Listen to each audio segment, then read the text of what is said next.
ఒక అవకాశం లేదు. ఇక ప్రశాంతంగా ఉంటాడు.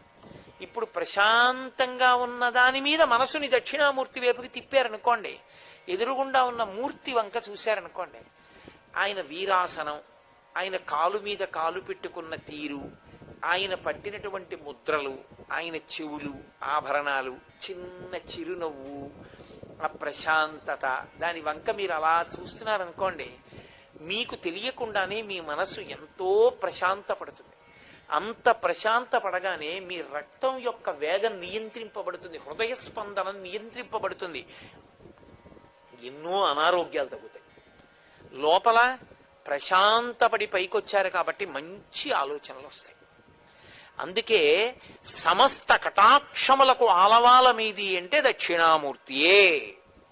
ఒక అవకాశం లేదు. ఇక ప్రశాంతంగా ఉంటాడు. ఇప్పుడు ప్రశాంతంగా ఉన్న దాని మీద మనసుని